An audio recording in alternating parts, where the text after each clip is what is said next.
What's up, you guys? My name is Josh. Welcome back to another toy review, and today I'm finally going to be taking a look at the Bandai Creations 1954 Godzilla. This figure is of course based off the original film, the one that of course started it all. The original Godzilla movie was like dark. It was terrifying. For a movie about a giant, goofy-looking dinosaur creature destroying Tokyo, the first Godzilla movie is definitely a very terrifying film. Although the later films and the sequels will get a little bit more goofy, the first film was like super serious. During the late 1990s and early 2000s, Bandai decided to create a whole line of Godzilla figures. Although their target audience was for little kids, these figures obviously got very popular with adults, so it only makes sense that the toy line is sort of still going on to this day. There are two different versions of these figures. The one that I'm reviewing is from the Bandai Creation line, and the Bandai Creation figures are the ones that came out in the US, unlike the Bandai vinyl figures that came out only in Japan. So of course most of these figures are only sold in Japan, but figures that come from the Bandai Creation line are usually the ones that you could find in stores such as Walmart. I honestly don't think they sell these in any other places except for Toys R Us, but Toys R Us doesn't exist no more, so you got that going on. But of course, let's take a look at the figure. Although despite how nice looking he is, I do have to mention that there are actually two different versions of the same figure. You have the version that I'm reviewing, which is the Bandai Creation, and then you have the original version that came out only in Japan. And in case you're wondering what's the difference between the two, well, sadly I do not have both of them. I only have this one.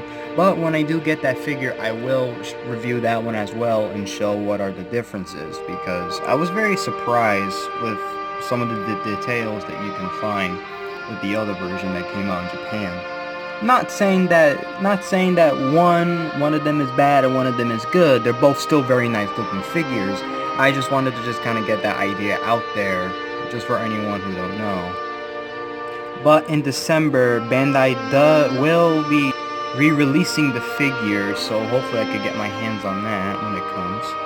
This figure came out, I think, somewhere in like 2009. I could be wrong. Of course, the figure got re-released this year, of course, corresponding with the new movie Godzilla King of the Monsters, which I love, by the way. It's a great film. Go watch it. So you're probably wondering right now, isn't he supposed to come with a tag like any other Bandai monster figures or whatever? And to that, for some reason, the Bandai Creations figure don't really come with a tag, only the Japanese versions do, which doesn't really bother me, really. I just thought I'd kind of point that out there. Usually when you find these figures at a store, you will find them in like these open boxes where you can kind of touch the figure around a little bit and stuff. So, without further ado, let's just take a look at how he looks. The face is definitely interesting. I like how in this figure you got like the ears showing right here. And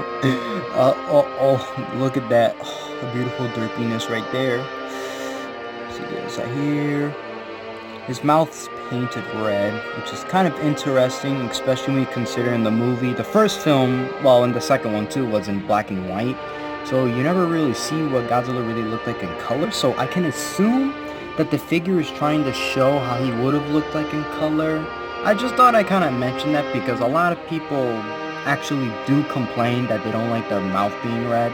It doesn't really bother me, really. And if you wanted to get the Japanese version of this figure, he is actually completely like black and white, so he does not have that red colored tongue there.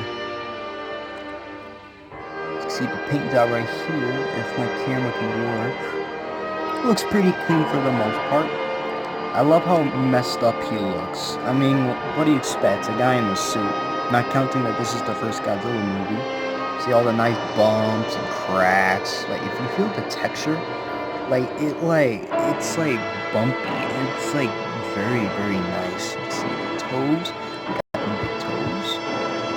Another thing that's funny is that this Godzilla has 4 toes, unlike his later incarnations where they usually have like at least 3. Some of them have 4, but most of them do have 3. Let's take a look right here at the back. take a look at the dorsal plates. Nice little spikes here. They're not pointy, so thank God for that. I mean, the Ultraman Toto figure, his horns are goddamn pointy. Let's take a look at the nice tail right here. It's a pretty nice long tail. Not as long as the later ones, but it's a good size. This figure is like right around like the 6 or 7 inch mark, so he's a pretty big figure. Now, of course, let's take a look at the articulation. You can see the head does move around. It can move all the way. The arms also move. You can move in full 360, but at the same time you kind of can't because of his big, thick thighs right there. You got this arm, can roll all the way 360. His legs can also move, which is very nice. Oh, I also forgot to mention the bottom foot right there. You see, I was right. It says Bandai 09. So yes, this figure did came out in 2009. As you can see here, Toho right there. Please don't copyright me for using your music, but okay. Now, the funny thing is that you think he could move here, but he actually can. That's actually the glue seal. That's kind of the same problem that the Ultraman monster figures have. You think that it's going to have articulation in a certain place, but it really doesn't. But it's okay, because he actually does have another point of articulation at the tip of his tail. See here, his tail can move all the way around, so, you know. It's pretty nice, because you could pretend like he's knocking down, like, buildings and stuff like that, so I really like that a lot. Although, that's pretty much all you're gonna get. This figure has 6 points of articulation, which I think is very decent. It's very nice, you know. Of course, the only downside, and funny too, because, like, you could have called this a perfect figure, but just like every other good action figure, there's always going to be that one little mess up. And that one little mess up is that when you move him around, you kind of notice that his skin doesn't really, like, kind of match up. Like, you can see a little bit here in the head. I mean, like, look when I move his head, you know, the spikes don't really match up. Especially around the arms, like, when you move the arms, it's very obvious that they're very out of place. Especially this one.